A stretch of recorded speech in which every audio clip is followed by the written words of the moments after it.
call the meeting to 33. If we could, each, say your name, so we can have a roll call here.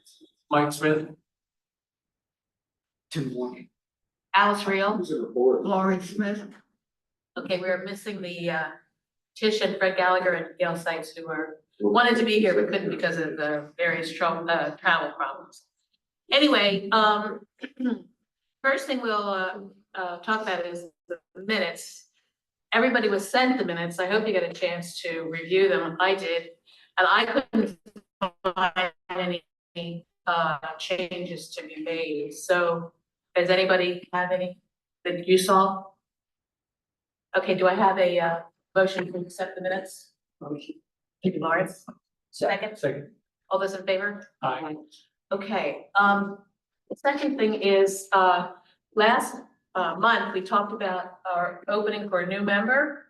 And Antonina and I think perhaps Suzanne Zauner approached Melissa Pavone, who is Jonathan Justice's wife, who's been working, commuting to New York, but now she's retired. So she said, yes, she would do it. Fabulous. Yeah, she has a really extensive educational and experiential background in city planning. And I think she'll be a terrific addition. She is probably going to be voted on. She's, I believe, traveling also.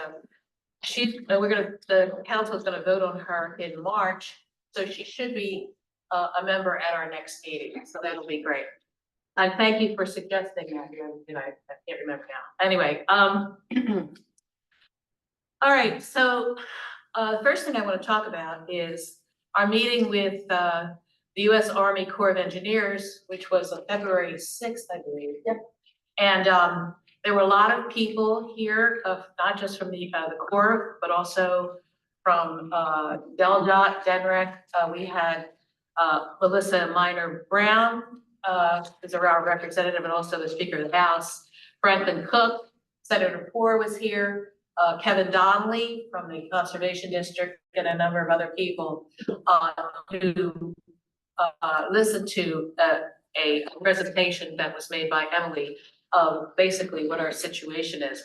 And I've put on front of you the presentation that was made. It was a little bit changed from this because I had last one that I got from on the internet. But anyway, and I just wanted to let you know, Florence, that we talked about all the flood issues, including the ones in the Buttonwood area, which is essentially the problem that you spoke about. The same area affects Bill Buttonwood as well. You know what I'm talking about behind your buildings? It's that area with the stream that goes through there that I believe is the source of most of the Buttonwood flooding as well. We have, Buttonwood has the stream, we have some of the stream too, but we have a big part of water right there by the house. Yeah. I meant to bring the pictures, I'm sorry, but I will have over the next. Well, we did mention that. So we have there the entire, you'll see on the page, the next to last page, we did indicate this entire area, including that body of water behind you, was also a problem. Yes. And there were there was a lot of discussion, including Representative Cook. Oh, here she is. Gail, come on up. Sorry to get so excited. Thank you for coming. Over there. Gail was at the presentation too. I was just starting to talk about that. So as I said, Emily went through the situation that we have, including coastal flooding, Strand, and flooding on Route 9, flooding in the Buttonwood area, Broad Dyke area. So Emily really laid out the whole situation. And I have to say, the Corps of Engineers, Mr. Sanderson, is that what his name is? Sanderson, Scott Sanderson, I believe his name is. He was like the planner at the Philadelphia office, and he was very encouraging. He was they were coming up with things that they could do. Would you say, Emily, that that they could use this program or that program? And then they went for, we went a little drive. Mr. Sanderson had to go home early to pick up his daughter at ballet.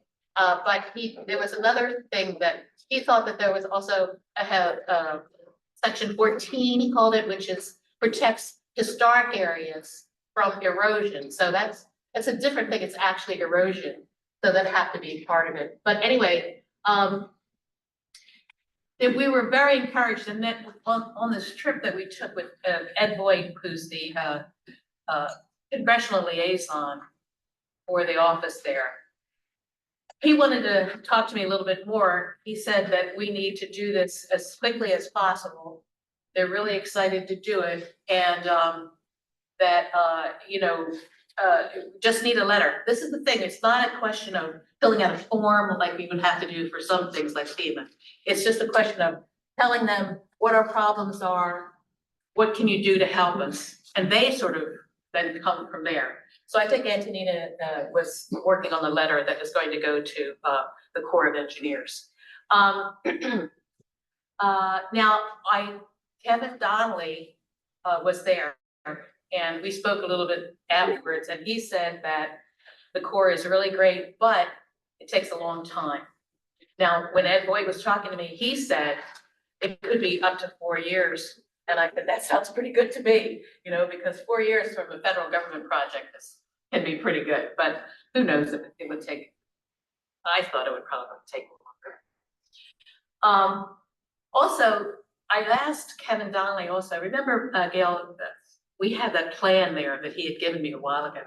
Turns out that was a plan for the increase in the dike rather than your program for your strand. And I had asked him if the plans that were put together for the strand could be considered a shovel-ready project, that we might present as something that could be done right now because it had already been planned and everything. And he said no, and he told me the reason why, and I didn't understand it. But I believe what he says is true because he's very knowledgeable, everything. So I thought maybe we could make a little step there without having to go through all of that again. But anyway, when the Corps of Engineers looks at this, they said, believe it or not, ironically, that the coastal flooding would be easier for them to get their teeth into because they know what the flooding is about there. Whereas the flooding on Route 9 on both sides, there would have to be some investigation about where it's coming from, what's the reason for it, and therefore it would take a little longer to get approved. And I remember when the Gallaghers and I went up to Hoboken and we were looking at their situation, the Corps of Engineers was doing the coast, and they had some other funding for internal flooding. So that makes perfect sense from what we had learned about in Hoboken.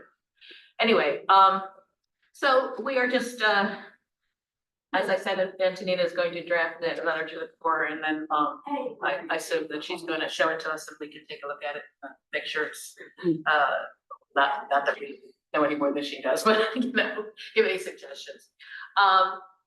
Did you want to say anything about the presentation at all, Emily? Well, just to reiterate your, I think perception of it, that it seemed like they could probably find some ways to help and that they're very open to further investigation, and it didn't seem too tricky to get that process started. So it seemed very positive. Yeah, I thought so. They were excited for us, I thought. And interestingly, Representative Cook was there. We had talked about separating it into two, we talked about doing this smaller stuff first and then the other stuff. And he said, why don't we all just do it all together? And I said, we would love to do that. But we found that that's not always easy. It's not easy that you can get one, project that will take care of both.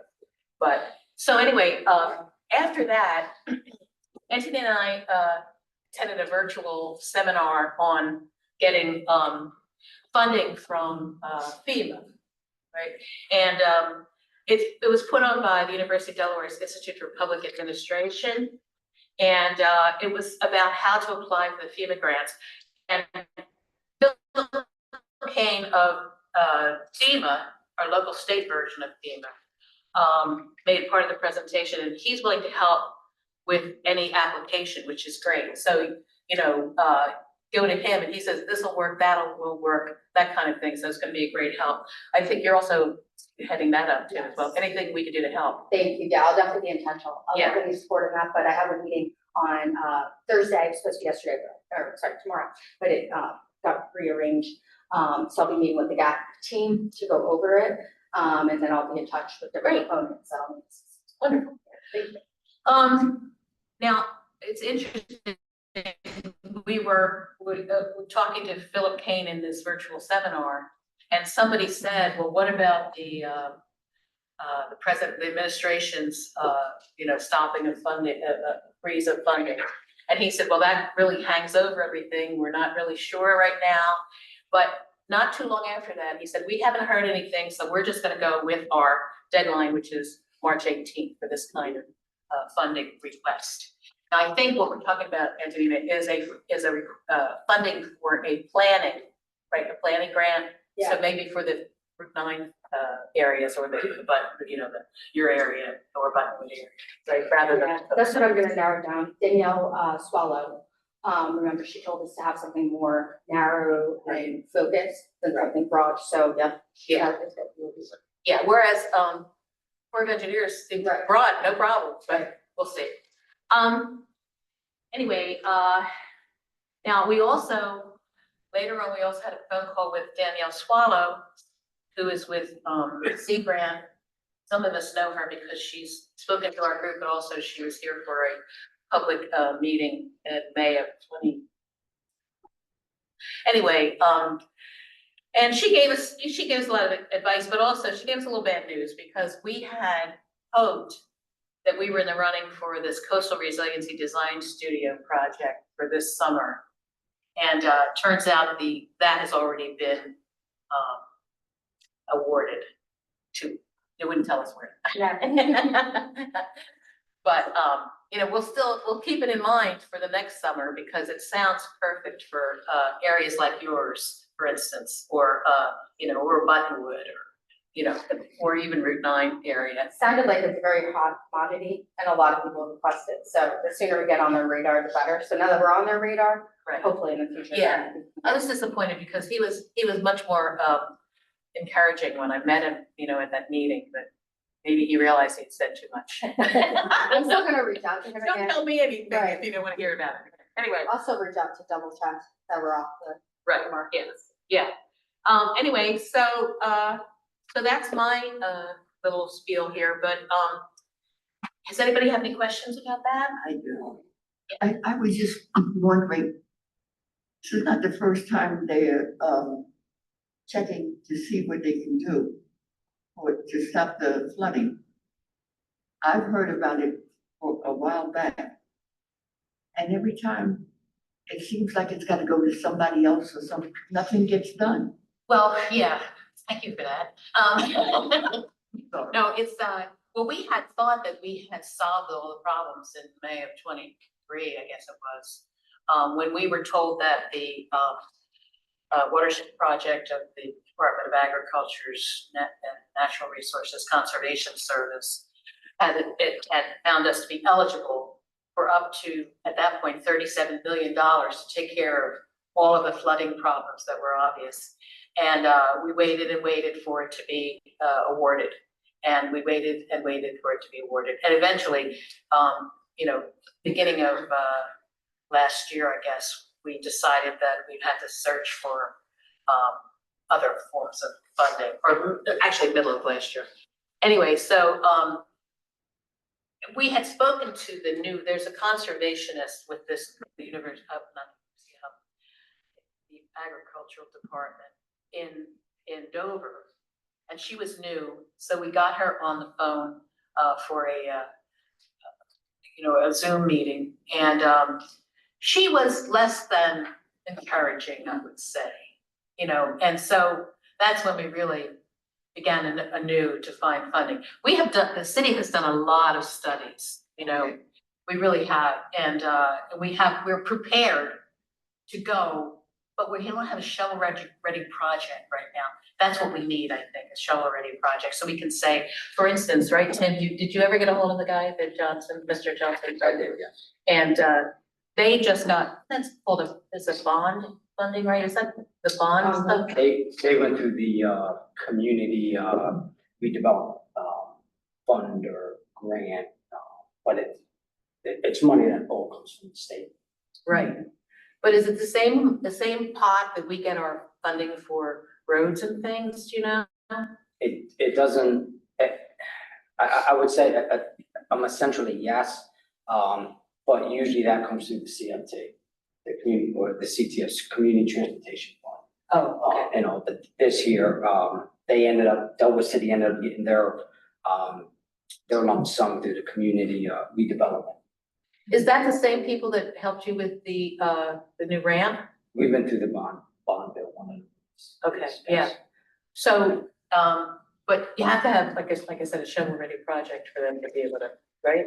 So with Delaware City, what Mayor Johnson said is they did it as a study and the work. Oh, they did, They okay. incorporated as one, so they also utilized, AECom, so they just had one of their engineers come out. They found what the issue was, which was a failure, in one of the tidal gates at Dragon Run, which was creating issues onto, some of those streets and that kind of stuff. Okay. So, but that's how. And they got, what, $475,000? Yeah.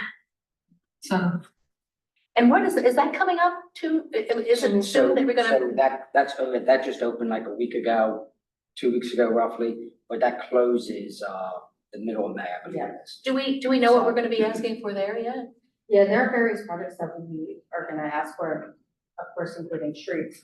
But if there's something that we want to ask for in conjunction with what we're doing with the Army Corps, we certainly can discuss that too. Yeah. So if you want to continue. Yeah, I don't know if we're gonna have it so quickly, to know. Right, I think if we narrow it down to one project, right. a small project, and they concentrate on that, it's easier to get a turnaround time. I don't know how long it takes for the whole thing with AECom, for them to come out, to do their findings, to put it on paper and then send it back. And do I think? That would be- do that I would think be- it's achievable for the May deadline? I do, but I don't know all the answers. So we have to send AECom out there first before we ask for Well, we it? have to determine what we want to ask for from the state. What portion of this project are we gonna ask for? We're gonna ask for continuing study. We're gonna ask for like engineering plans to conduct, like follow through with some of the work. What exactly do we wanna ask? And then we can get a quote and then ask for that amount. What criteria should we use to get to there? Well, what projects are prioritized? Well, we had prioritized the obvious ones on Route 9, those two at the Broad Dike and at the Army Dike, Mhm. the flooding on the roads. Now, I don't know if that's something that, Do we need more studies in that area, on those areas? I think so, at least Okay. at the Broad Dike area. Because we couldn't, I don't even know if we know where that's all coming from, if it's coming from stormwater or if it's just the dike, because as you said in the presentation, Emily, that even though the dike is now, clean, we still have some flooding there. So is that flooding from the dike or is that flooding from stormwater that is coming down? I thought that was we had some of the question there. The stormwater portion, I want to apply for another grant funding, through Denver to evaluate that. But maybe let Emily and I talk about that day and see how we could work these different funding streams, like if we apply for the storm water portion and then the river portion. And the other thing to keep in mind with that Broad Dike there too is, it's kind of like a boundary line there too, because it's also state. So What is state? that The road or part the of that area Is it? Oh, I didn't know that. is state as well. We're not- So although money comes from the state Right. in general, the state could also help Delta out, would have. Delta out. What portion of it is the Also, state, if you come in as kind of in a ballpark area, where is the state? Route 9. Just the road, we're talking Delta, The sidewalk, the Right. drainage, the drainage. yeah, so right in that area, built into the sidewalk, there's a little drainage, And that's maintained by Yeah. Delta, supposed to be, yes. A lot of factors. maintained. That's So, what so they did, I mean, Yeah. they did recently fix it, and the top of the grade was all kiltered and all. So, I mean, it's definitely, it's been cleaned out. You could tell, a few months ago, the debris was pushed back, from it and all, so. Does their involvement make it harder or easier to get something done there? That's my opinion, I'm sorry. I think it, I Just think it's depends on kind what of it is and. a question type thing, it Yeah. can go either way. And all, I mean, I think there's more of a leg for us to stand on if it starts impeding, safety for traffic onto the road. We can kind of go that route, I think, that can get it to be more of a priority. But just having them present at the meeting, 2 weeks ago was helpful, that they're aware of what's going on and, them showing up and, Yeah, prioritizing. There were quite a few people from Delta right there. Yeah, And I didn't realize that it was only the Route 9 near the Army Dike that they had actually on their schedule at some point, right? But not the one Broad Dike. not gonna, no. That's for the future. So that needs to be put on Have the. you talked about all of the representation at the meeting? Yeah, The remarks, okay, I came. all the people that were there. Right, Yeah. I mean, as Antonina is saying, we had, senators, our representatives, we had Del Dot, we had Denred, Senator Coon's office. yeah, Senator Coon's, office, so it's just really good, that you have that support and understanding of our issues here. And I thought it was interesting that Representative Cook said, why don't you do all this together, and it's not that easy. We should wear it. Right. We thought it was, but no. Anyway, anybody else have a comment or? And so I was just gonna add in, the hardest part is getting funding. It is. We have done a lot of studies, you have to have enough information to present your case to get funding from any of these agencies. And so we've done a number of studies through the years. And we thought we had funding, I mean, that seems to be where, where they stopped. So we thought we had everything covered, and now we're trying to look at some other sources, like driving for state, DELDA and DENREC and DEMA, and It takes a while, you have to start the process, and the process takes a while too. So we're making progress in the progress, but we still have a long way to go. Anyway. All right, so Emily, I would thank you for coming today. I was hoping that you could explain the HAZA study, which I put in front of everybody here. This is the one. It determines if we were to do certain things to prevent flooding, the damage we would prevent. Is that correct, Emily? Is that right? Right, so the HAZAS model is a program that can look at you would say like the losses avoided or the damage that you would get from certain natural disasters. So the HAZAS model can include things like, I think it has a wildfire and like an earthquake module, but we're just looking at floods here.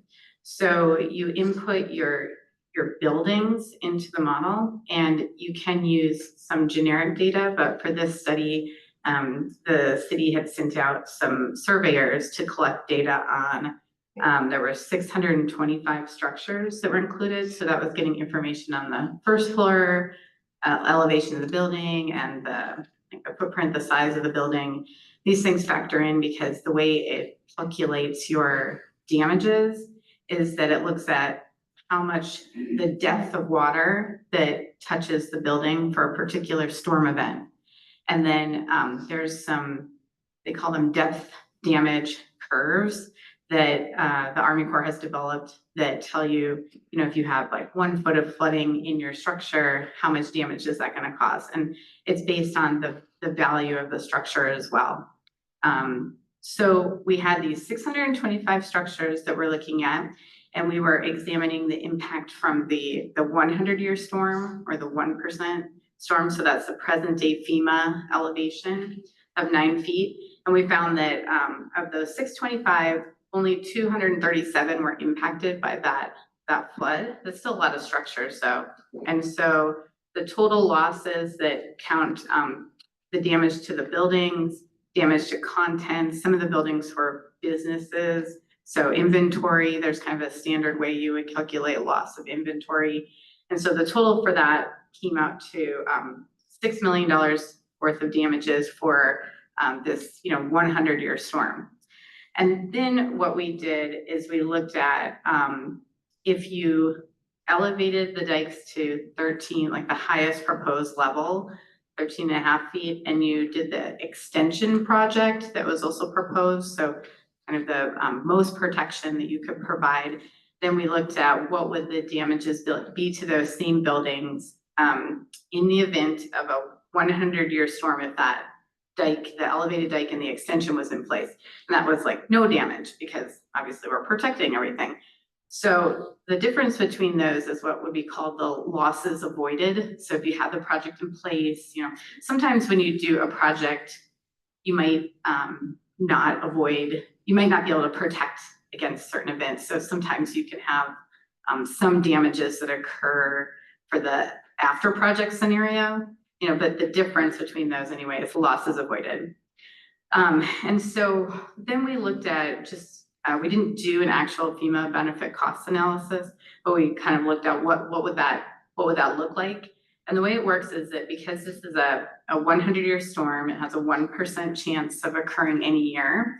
And so 1% of that $6 million is about $60,000. So you could, they say annualize, so if you take the amount over 100 years and you calculate like what's your expected damages every year, it would be 60,000. And then to get the FEMA benefits, you have to multiply that by the useful life of the project. Like how long do you expect the project would be in place? And let's just say for a high end, it's like 50 years.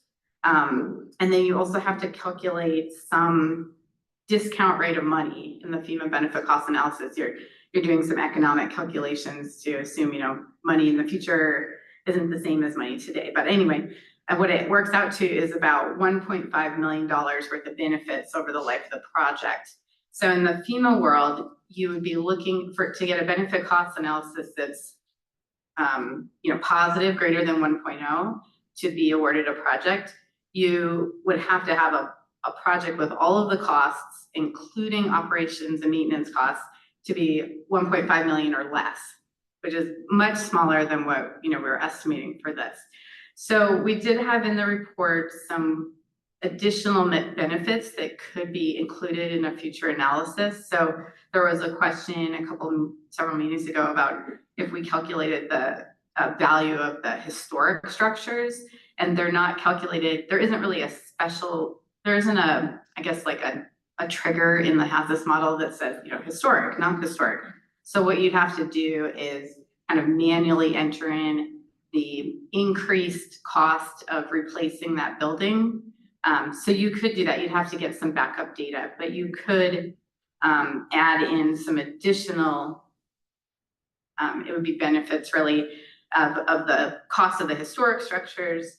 We also did not include road closures or detours, the cost of those. We know that Route 9 sometimes is closed if there's a big event there. So you can get a benefit from avoiding a detour or avoiding a road closure. So that could add in some. You could try and add some additional buildings. We think that we pretty much included everything that's around the floodplain, but just a quick look, there might be a few more buildings that we could pick up and include in the analysis. You can include sea level rise. So there is a way that you can calculate for future conditions. So that can add a little bit. There's also in the benefit cost analysis, some ways that you can account for ecosystem benefits or social benefits, if there's certain areas of your community that would be impacted by that. So there are ways that you could enhance the HAZA study to calculate more benefits, but I don't think even if you included all those things, it's probably pretty unlikely that you're gonna be able to get to like a $30 million valuation. So that doesn't mean that the project couldn't happen. It means that it'll be challenging to get funding through a FEMA source. It sounds like you might have a really good opportunity with the Army Corps to get it funded. So that was the conclusion from the study. We also did put in just a little bit about historic water levels as well, looking at, there's a gauge at Reedy Point, which is a little bit south of here, and the highest recorded water level was 6.3 feet.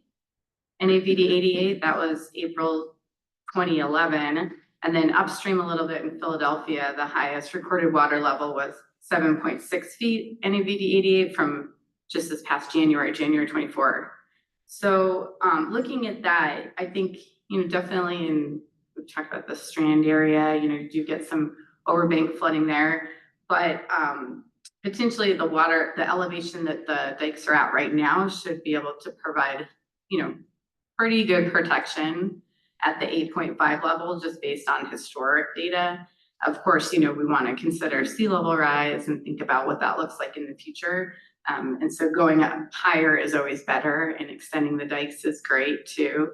But just based on the HAZUS analysis, it wasn't, $6 million is still a lot of money. And if you have an event, it's always very hard, to recover from that. So anything you can do to avoid it. But in terms of the benefit cost analysis, it doesn't seem like it's going to reach the level that would be needed to, get a FEMA grant from this. Any questions? Depressing.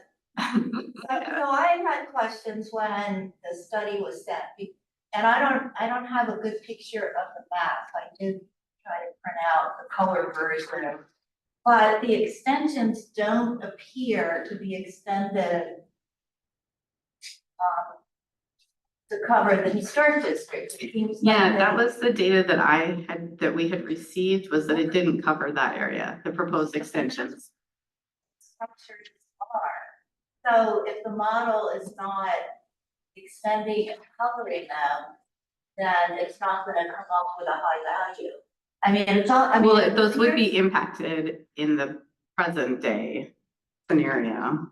You can see where the floodplain is. Can you see the floodplain in that? Do you know if those structures are included in the present 100-year floodplain? Yeah, they are. Yeah. If you look at all, you can see the dots. The dots appear to be all in the historic district, probably Van Dyke and Buttonwood. And that's where all the gaps are. And I don't have a perfect picture of this, and I can't expand it because it's a PDF, but it doesn't look like the analysis extended the dikes to cover the area where the structures are. Well, the future scenario, the 13.5 is showing like no losses. So it's showing everything is protected. Right, Yeah. but to get so the $6 million just doesn't seem to be a valid amount. So the Reed House historic house is probably $6 million. I was just trying to understand how all these structures were evaluated, if you lost them, and only total $6 million. So it's based on the depth of water that you get in the building and based on the first floor elevation. So if you want to send me some addresses, I can look up particular structures and answer particular questions about, how much damage was calculated for that particular location. Because it's a combination of, in the first floor elevation, the footprint of the building, the depth of water that's there for the 100-year event. But we can look into particular ones.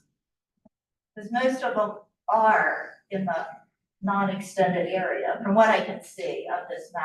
And so I was also wondering, does the model, is it looking at, 8.5 feet and raising it above where there's no dikes and all the gaps? that's probably important. And so to protect. Yeah, I wasn't it's sure the basically capabilities of assuming, the model. yeah, it's basically assuming that there's like no damages after you do the project, that like everything is protected. So it just seems like the model needs to be enhanced to get a valid number, like $6 million. Just, I was just having difficulty understanding how, you know, Is That this a would be- standard way, is this like FEMA, has a standard way to calculate cost benefit analysis? Yeah, and it's, yeah, it's a standard methodology, so.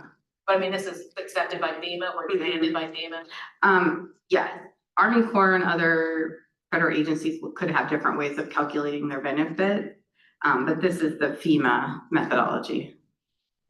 Mhm. So we were given a PDF. Is there some way that we could be given the results, so that we could expand? it? Yeah. And I could provide some address. Yeah, absolutely, can send that. Emily, what's your contact information?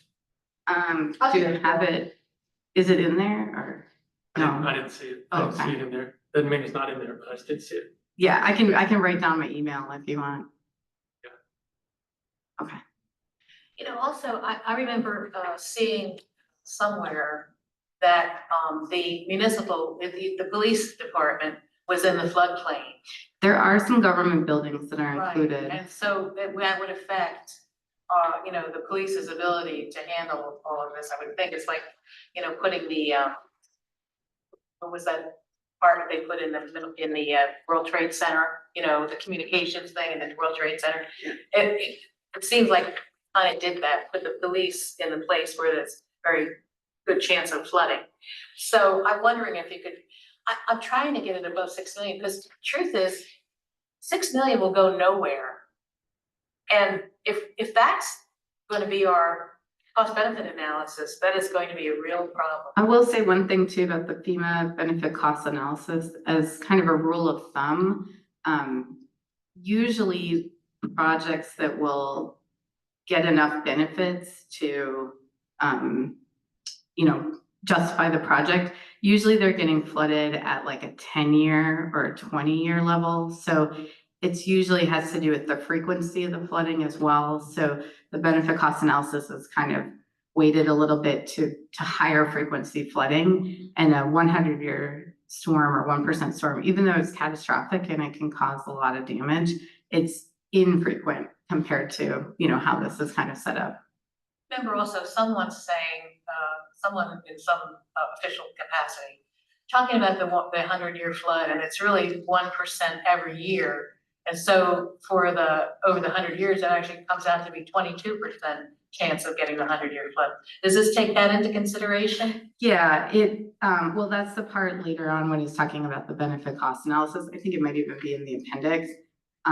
That's considering the frequency of it, the 1% chance, and how you then divide that like by 100 years and then figure out how long your project useful life is. So it actually even decreases the, you know, quote unquote benefits when you have to look at it annualized.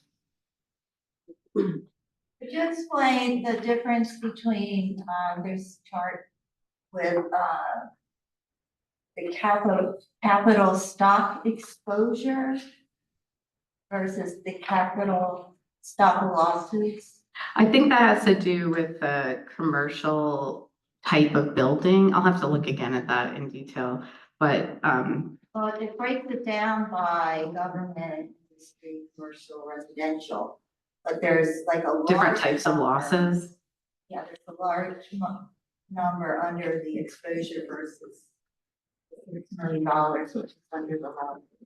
I just didn't understand that. I'll have to get back to you on that question and look at the details of the, Okay, so we're gonna give you Modeling. some addresses. Mhm. and also you can- yeah, Okay. yeah. Any other questions about this, study? Can we just start the trash right now? No, I know you know, you did it according to the theme and everything, but it's disappointing because it does limit, what we can get done. And you know, there's never, the flood is not here until it's here, you know, so, you know, you have to, I would think, anticipate the worst case scenario. And the worst case scenario would be destruction of many buildings here, but your study does not indicate. Well, it does show that in the present day scenario that, like I said, 237 buildings were impacted. What are the 600? Are they in the floodplain, but It's they all won't the- be affected? They must have been very close to the floodplain, or it's possible they were in the floodplain, but their first floor elevation was above the flooding depth. Thank you, Emily. Really, seriously. You're thank you for welcome. your work. And I'll get my email and everything, so if you have follow-up questions, we can do Alright. that, yeah. Now my next thing on the agenda was the, special report to city council, but because the city council meeting was, we moved to after our meeting, I don't have a report on that. I'm just basically going to, I know, I hope everybody saw my annual report. Just gonna talk about that and also our meeting at the, Army Corps of Engineers. So, that's what, if you guys want to stay here, that, no, I don't see a lot of enthusiasm, all right. Okay, the next thing is, the, marked by task force members, and I'm hoping, Mike, that you were able to take a look at that rascal thing and give I us an did. idea. I did. Very good, I guess, report, 99% on sustainment, 1% on resiliency. So very little to do with what we're doing. Oh, This is that's- more about sustainment plans like building parks, emission control and those things. As far as how to put a plan together for your city, categories about how to develop clean transportation, walkable and bikeable communities, and just all those kind of things. Very little to do with, if any, to do about flood. Okay, so the parks weren't part of the flood plain. To the part about they will absorb water somewhat, but, Remember a couple of years ago when we were doing. but a good read. I'll tell you a good read if Oh, you've good. got 30 minutes. Good. A couple of years ago, Delaware Street was being redone. I don't know if everybody remembers that. And there was a plan at the beginning to put a lot of, grass along, you know, along the side to absorb the water. And that was kind of a flood, prevention measure, but, it turned out nobody wanted to do it. So, or it was too expensive or something. It was gonna be a bump out at Delaware and, West Third Street that was going to be, you know, have some, permeable areas and everything, and, we didn't do it. It's just, I'm disappointed. I was disappointed at the time, but, you know, those kinds of things can help in the overall. Anyway, so, anybody have any other things that they wanted to discuss? No? Yes. Okay. I know Senator Moore sent something out about, Route 9 River Road, moving forward.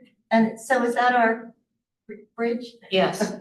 And is that the elevation of the bridge, or it's I thought there was some discussion at our meeting with DENREC that they were going to add a layer to make it higher? DelDOT. Or DelDOT, I'm sorry. Yeah, that's okay. Yeah, they are, and AECom is working for DelDOT on that project. But I think they're getting their bids now or scoping the project. But yes, adding a permeable layer so that the water can go between the layers and not just sit on the surface. Right, all right, right. So that is moving forward and should happen this spring. I don't know that it'll be. That's what, completed that's this what spring. I really really Senator Moore said. Oh, I heard 27 or something. No, Well, that was, begin in the spring. yeah. All right. So I was wondering if we could do some publicity around some of the projects that are going on. Like that one that I know the city's been working on for a long time, Battery Park, and improving the shoreline there. See, I didn't know Maybe anything someone about does that it. until it started. Did you guys know anything about it? I didn't. Was that for wave control or was that to protect the walkway or what? Yeah, so the pathway, the trustees help with that. That's a trustee. Yes, and so, we have to protect it, of course, and so, they're throwing like some of the rocks and making some improvements to that, area so that it remains sustainable. So I was just, I was just thinking that, what's publicity around some of the. The only thing I'm nervous Improvements about, Gail, is promising too much or, since we've done that press, I've done it, hoping that we're going to get this big thing and then it's still. But there are a couple of projects that are going on right now. And I talked about them at the council meetings, so definitely, my council report will have a lot of that information. Okay, all As right, I work on these grants, those updates will be in my report as well, okay, so we can certainly share that. all right. I And, thought about writing an article about it, but I was just only concerned about, getting people's hopes up, but maybe just that people know we're doing stuff. there are some projects. Yeah, yes. And then city website, I think I saw in the council minutes that it's being worked on. Yeah, so we are working with University of Delaware communication students. Last year, they did that small project for us with the domain and building development portion, but now they're looking at the entire website, making recommendations to refresh it and make updates to it. But that might be a good idea if you were gonna suggest having like a flood page. Well, there is a plug Right. page, but it's it's buried. It's under departments and I'm not sure anyone has looked at it because I was looking at it over the weekend and half of the links don't work. Mhm. So I was thinking that probably not a lot of people look at it, or if they click on a link and they go, oh, this is it. Right. But you can't find it, and Yeah. as compared to if you go to Delaware Cities, Mhm. there is prominent on their main page. Yeah. You can get flooding information, so it's. So that's what they're helping us with, making sure Okay. that everything is updated and working and current and the most prevalent and important information up front. So we will certainly add that to the list of priorities, and I am meeting with them this week, so. All right. Yeah, it's, just for the reputation of the city, to have all these links go nowhere, doesn't make us look good. Right, right. Anything else? Anybody else have any? And if you want help with that, let me know. Thank you. I will. For public comments, I have an email from Bill Bless to me, but I thought it was, I should read it. I don't have a question, it's more of an observation or comment. Please note attached pictures. He's got pictures of at least one car parking up on the sidewalk. And I think he had a letter in the weekly also saying the same thing. Anyway, please note attached pictures of a car parked about a foot on the sidewalk in front of my house on East Third Street. Alice, correct me if I'm wrong, but parking on city streets is illegal. I think he means parking on sidewalks. The practice also undermines city curbs, which are crucial directing stormwater flow. If the city would conduct a survey of the condition of historic district curbs, they would be amazed. Possible remedies, enforcement by police of Delaware traffic laws, number one. In the future, when major street repairs are made, upgrade the curbs to a higher level. It's too late now, but when the streets in the historic district were repaved, do the installation of meters by the Municipal Services Commission, that would have been an excellent time to raise the curbs. Please consider these two small observations in your flood resiliency committee. Thanks, Bill. Anybody want to take a look at the pictures that he sent me? Any other public comment?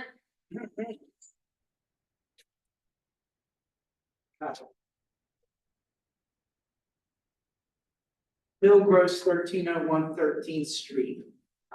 Gail, you hit it right on the head as usual. The problem is the perception originally by Suzanne Souter and the whole concept of the River Rise Committee was to accomplish at least a starting point for curbing flooding for the future. Unfortunately, nothing personal against everybody here, this commission has to be shelved. Suzanne Souter has got to keep up on the contacts of future things, and if grants get granted, pull it back together. But I can tell you, I've been attending all but I think 2 meetings for over 2 years. And you have nothing other than spinning your wheels to show for it. And I made a comment at a meeting a couple months ago, and Alice Reel was rude to me as we were leaving. So I don't even know why she's the head of the group, because there's money in the town that can spearhead this group if it should come back together. But there's not a chance on this earth at 8,000 to 10,000 a year that the city residents are recouping anything. Now, again, correct me if I'm wrong, first it was, let's get a small bits and pieces to get the bigger picture so we can accomplish something. Then, I think it was brought up at a couple of the meetings, you can't do surveys because a couple of the grants hinged on doing it at the same time. The same company doing the work would survey and come up with a bid. And it just seems like you have to attend all the meetings to see the whole picture. Well, MAPCO, which Tim, you noticed the less of the water on 9 by Ferry Cuddle. They promise, and I sat in on the committee, to any area that's gonna be improved by them, they would make sure that all the drainage was cleaned out and made to the point that it will handle the volume of the water. So again, I just put before this committee, I'll bring it up again, to city council. And by the way, there is no money for a 3-year period, federal, state, or anything else. Don't fool yourselves, don't listen to Nicole Ford, she can't make it happen. I'm telling you, she can't. So if you want to continue this charade, and again, not that you guys are doing anything wrong, I appreciate the time and the effort, but this committee has got to be shelved, and somebody, Suzanne Souter, the originator of the group, can follow up on the details, and if at a later time, whether it's 1 month, 2 months, 5 years, whatever it is, Time's up. you can read through. Thank you. All right, anybody have anything else? Okay, somebody wanna make a motion to adjourn? Move to adjourn. Second. All in favor? All right, we are adjourned, thank you. All right. This is, Wow.